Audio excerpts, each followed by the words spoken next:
Today we're going to do the complement to the trigonometric substitutions. So this is going to be examples of trigonometric substitutions that involve the sine substitution. So, all right, so let's go ahead and write one of them. So let's say something easy like 9 minus x squared dx. Again, so our triangle, you have a minus. So the big one, the first guy is the big one, is going to be the square root of it, at least is going to be your hypotenuse.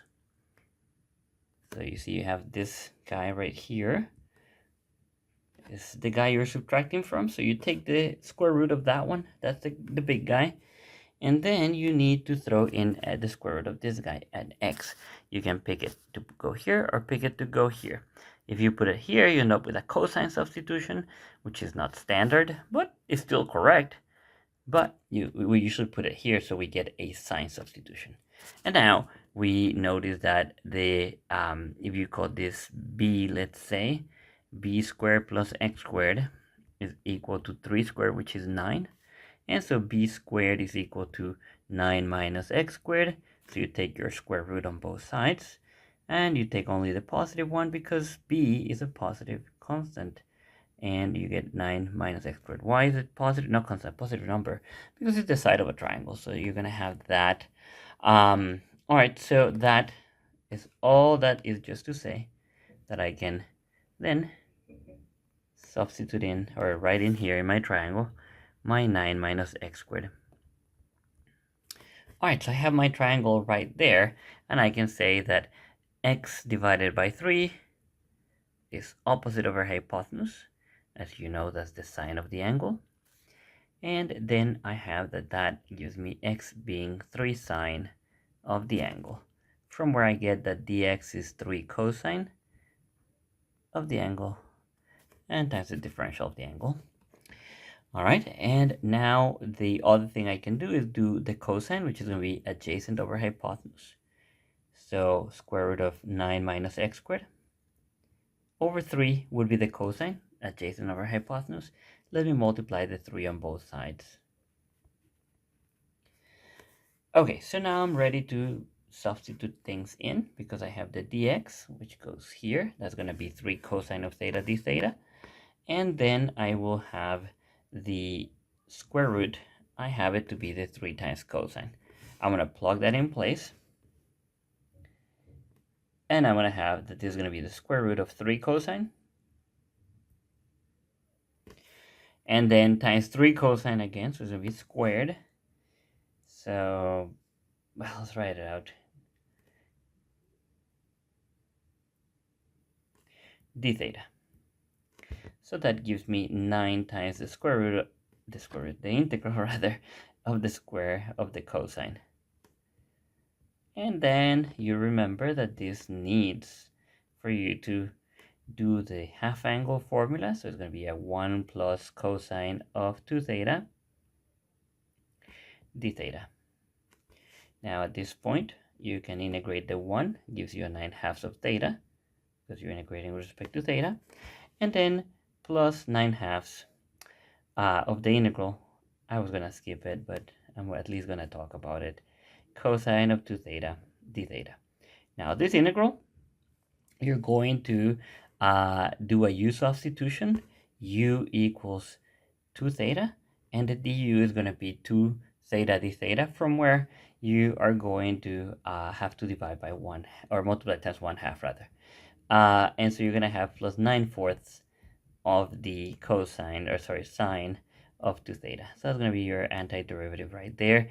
I skipped the u substitution because it's one that I think is going to be simple for you to do. And so now we have to figure out what all this is. So 9/2 of theta, I'm going to leave it like that for 1 second. And this one, the sine, oops, you see I didn't hit the shift button. It turned into a equal instead of a plus. So the sine of 2 theta is 2 times the sine times the cosine. Remember, we talked about it in our previous video. So I'm going to substitute that in. So the 2 is going to cancel a 2 in the denominator. So it's going to turn out to be, again, 9/2 of the sine times the cosine of the angle. All right, so I'm almost ready to write down my solution in terms of x. The only thing I need to do is from here, I'm going to solve for theta by taking the arcsine on both sides. So I get the arcsine of x over 3. Now that I have that, I can just plug things in. So 9/2 of the arcsine of x over 3 plus 9/2.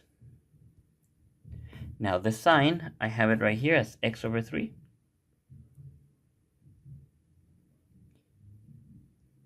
And the cosine, I have it right, well, almost. I have to divide by 3 to get the cosine, so it's going to be square root of 9 minus x squared over 3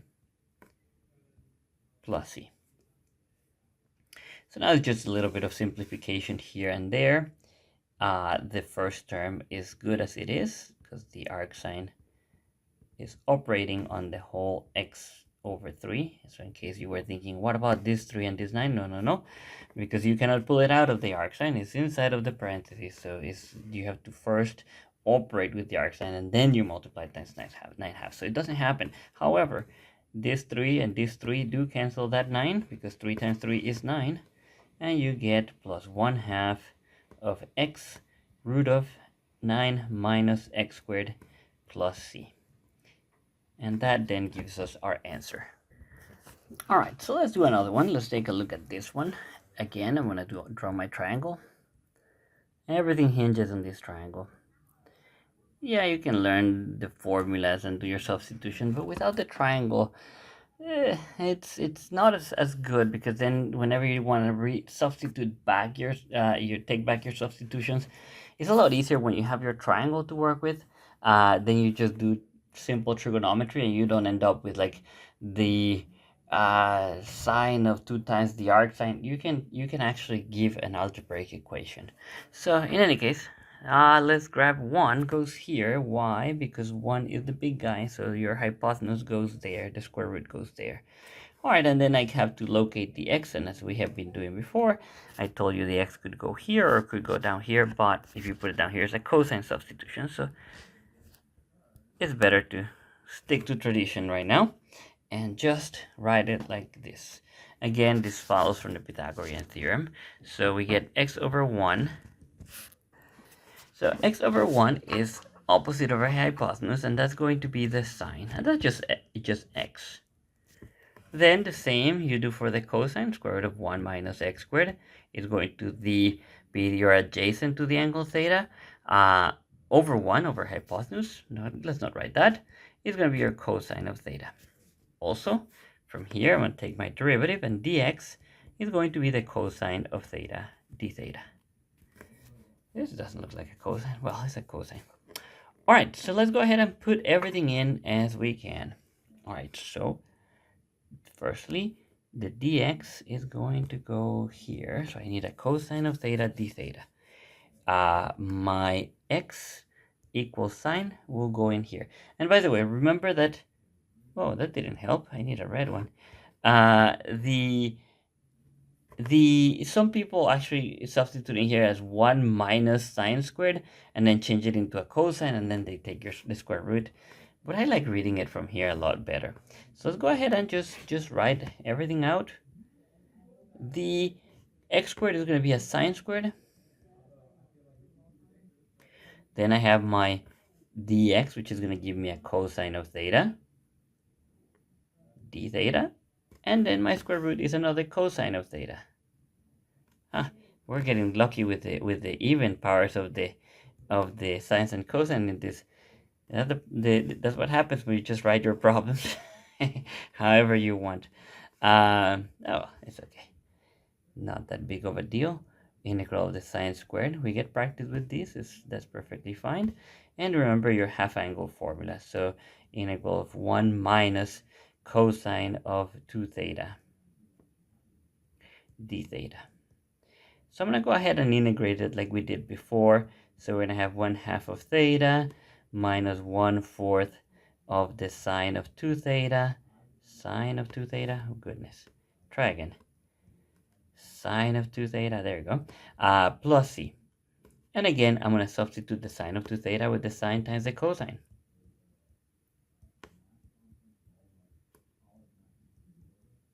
Ooh, 2 times the sine times the cosine. So the 1/4 becomes 1/2, because it's 1 is going to be 2 times the sine of theta times cosine of theta. That's the double angle identity for the sine, if you remember. And now it's just a matter of taking back our substitution. So here the the theta, I can write theta with the arc sine of x by taking arcsine on both sides. And so this just becomes 1/2 of the arcsine of x minus 1/2 of the sine, which is x, times the cosine, which is the square root of 1 minus x squared. Very similar to the previous example, with the exception that we ended up with a minus. Oh well, it's just what it is. All right, and so that is how you solve this problem. So let's do one more in one of those that we actually have to complete the square, and I think that'll be good for us. Go ahead and how we can write this. Okay, so let's try this one. So in this case, we should be able to factor or to complete the square here and see what we obtain. So let's start by writing this as follows.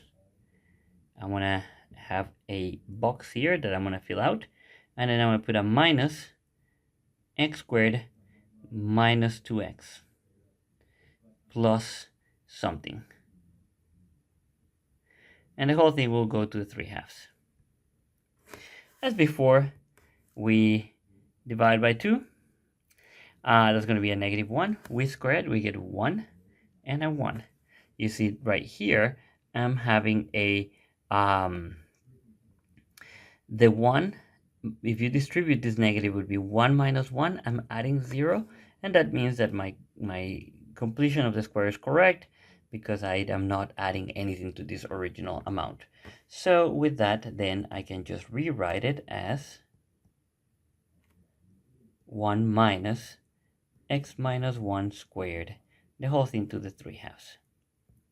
Now I'm in position to draw my triangle. And as before, I have a 1 as my hypotenuse, and as the opposite, I'm going to have an x minus 1. Now in here, I'm going to have the square root of 1 minus x minus 1 squared, which is the same thing as 2x minus x squared, if you FOIL it out. I mean, that's what we did the reverse process to get the completion of the square, so that's okay. All right, so now here I'm going to do my substitution. X minus 1 is the opposite over hypotenuse over 1 is the sine of the angle. That's the substitution that I need. And then my dx is going to be the cosine of the angle, differential of the angle.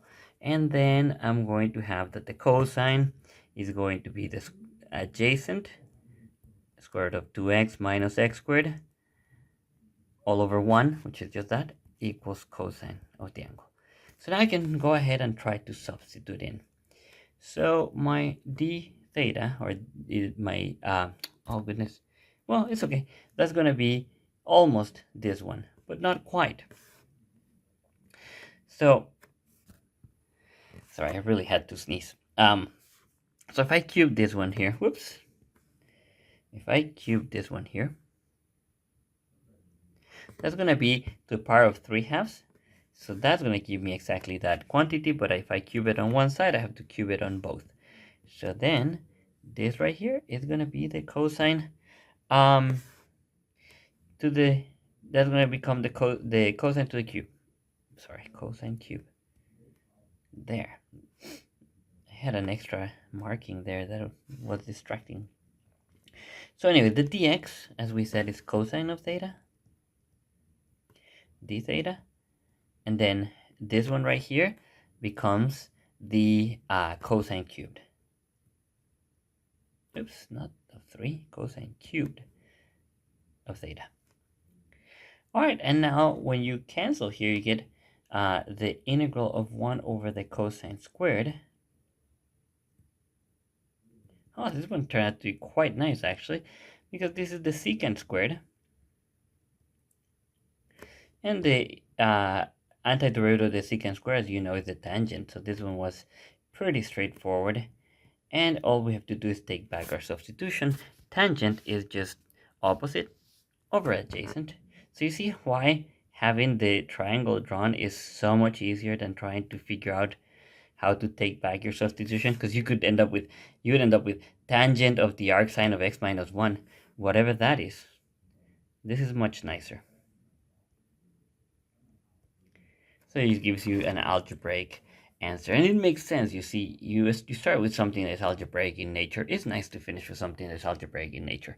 As you know, you may end up with arcsines and arccosines or arctangents and such, but it's nice when you end up with something like this. Anyways, that's that for today's video, and I thank you for watching, and I'll see you in the next one.